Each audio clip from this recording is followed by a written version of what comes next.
Hey, bienvenue sur Leader en Herbe. Aujourd'hui, je te propose un petit test afin de découvrir ton style de management. Pour ce faire, nous utiliserons la grille de Robert Blake et Jane Mouton. Cette grille a pour but de s'auto-évaluer sur 6 critères permettant de déterminer notre style de management.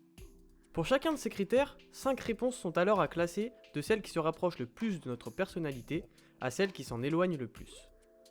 Prenons l'exemple d'un classement de 5 propositions concernant l'écoute d'une vidéo portant sur un test de personnalité. Voici les 5 réponses à ordonner. J'écoute sans faire le test. Je prends mes réponses en note sur mon téléphone. J'essaye de retenir mes réponses sans les noter. J'attrape une feuille et un crayon. C'est contraignant. Je mets la vidéo dans la catégorie à regarder plus tard. Si comme moi, t'es plutôt friand de ce genre de test, tu as probablement ordonné tes réponses comme suit. En 1, j'attrape une feuille et un crayon. Je prends mes réponses en note sur mon téléphone en 2. J'essaye de retenir mes réponses sans les noter en 3. C'est contraignant, je mets la vidéo dans la catégorie à regarder plus tard en 4. Et en 5, j'écoute sans faire le test. J'espère que tu as compris le principe. Commençons sans perdre plus de temps avec le premier critère d'évaluation. Petite parenthèse, n'hésite pas à mettre la vidéo en pause dès maintenant pour prendre de quoi noter si ce n'est pas déjà fait, ou entre 2 questions pour prendre le temps d'ordonner tes réponses. Pour la prise de décision, critère numéro 1. J'accepte les décisions des autres. Je cherche avant tout à prendre des décisions sensées par rapport aux objectifs.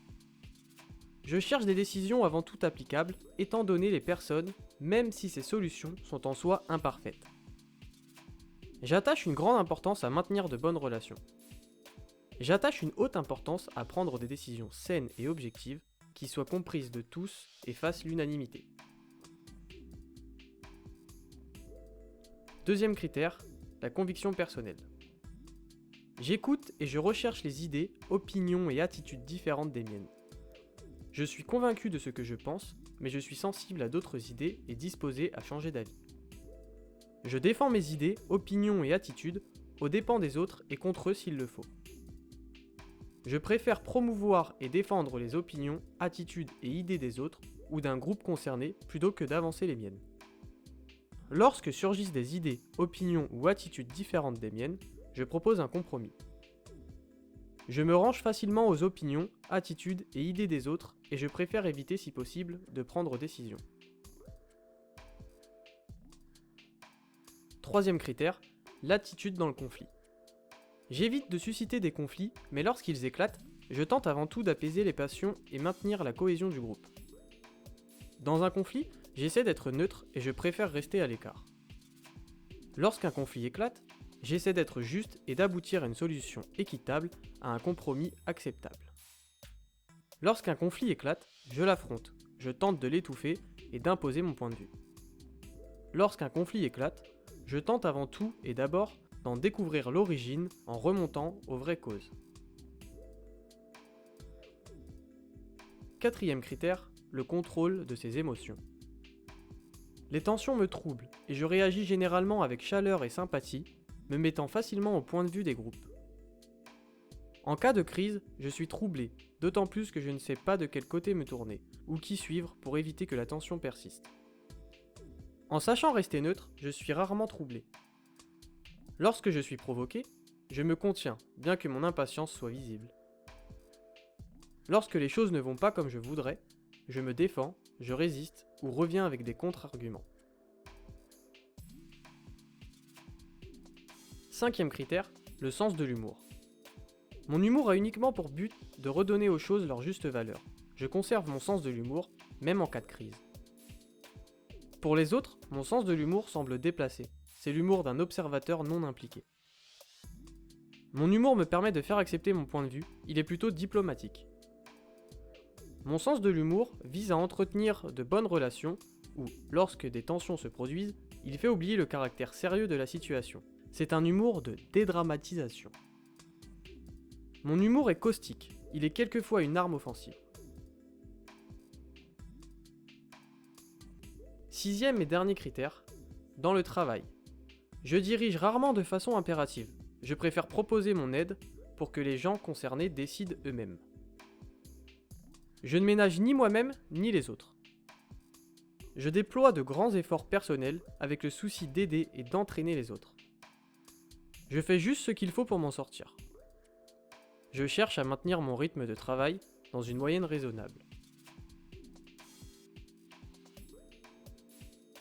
Passons maintenant aux résultats. Pour obtenir les résultats de ce test, nous assimilons chacune des réponses à une lettre comprise entre A et E. Reportons les lettres dans le tableau suivant, avec le critère en tête de chaque colonne et l'ordre de nos réponses en tête de ligne. Chaque cellule sera ainsi complétée par la lettre correspondante. Je vais donc donner les lettres dans l'ordre des réponses énoncées précédemment. Voici les lettres associées à chaque réponse pour le premier critère sur la décision. A, C, D, B, E. Donc si par exemple, comme moi, tu as mis la réponse « J'attache une haute importance à prendre des décisions saines et objectives qui soient comprises de tous et fassent l'unanimité en premier choix », tu noteras la lettre E dans la première cellule de ton tableau. Tu entreras ensuite la lettre C si tu as classé la réponse « Je cherche avant tout à prendre des décisions sensées par rapport aux objectifs » comme deuxième choix, et ainsi de suite. Voici les lettres associées à chacune des réponses pour le critère sur la conviction. E, C, B, D, A. Passons maintenant aux lettres associées à chaque réponse du critère conflit. B, A, D, C, E. Voici les lettres associées à chaque réponse du quatrième critère sur le contrôle. B, D, A, E, C. Voici les lettres associées à chaque réponse pour le critère sur l'humour. E, A, D, B, C. Et enfin, voici les lettres associées à chaque réponse pour le critère sur le travail. B, C, E, A, D. Maintenant que tu as tout reporté, relève la lettre dominante sur chaque ligne du tableau.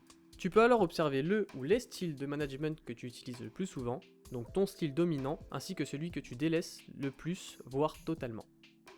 Par exemple, pour le test que j'avais effectué moi-même il y a quelques années, tu peux observer que les lettres dominantes sont D et E sur la première ligne du tableau, et que la lettre la plus délaissée, donc le style qui me correspond le moins, serait celui qui correspond à la lettre B, puisqu'il n'apparaît nulle part ailleurs dans les lettres dominantes, sauf dans la dernière catégorie, c'est-à-dire essentiellement la réponse que je mettais en 5e position, donc celle que je considérais comme la plus éloignée de mes réactions.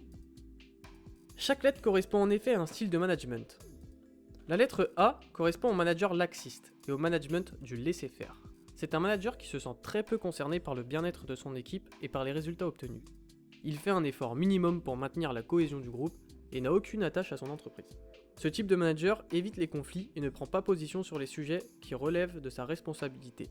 Il fait le strict minimum histoire de conserver son poste. La lettre B correspond au manager social et manager participatif.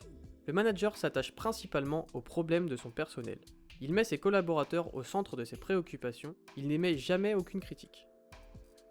La lettre C correspond au manager et management autoritaire. Le manager est focus sur les objectifs de l'entreprise. Seul le business compte pour lui. Il n'accorde que très peu, voire aucune importance à ses collaborateurs. Il n'accorde jamais aucune récompense. La lettre D correspond au manager intermédiaire et au management compromis. Le manager cherche constamment le compromis entre l'humain et le résultat. Il travaille de façon à remplir les objectifs sans pour autant sacrifier ses collaborateurs. Et enfin, la lettre E. Elle correspond au manager intégrateur et au management démocratique. Le manager cherche alors à concilier les impératifs économiques et les impératifs sociaux. Il fait appel à la participation et à la créativité de ses collaborateurs. Il dispose généralement d'une personnalité inspirante et d'un charisme naturel. En 3 mots, c'est un leader. Je t'invite à indiquer en commentaire quel style de manager tu es et quel est ton style de management de prédilection. Merci d'avoir regardé cette vidéo jusqu'au bout, j'espère que tu auras apprécié son contenu et qu'il aura été enrichissant pour toi. Bien amicalement, un leader en herbe.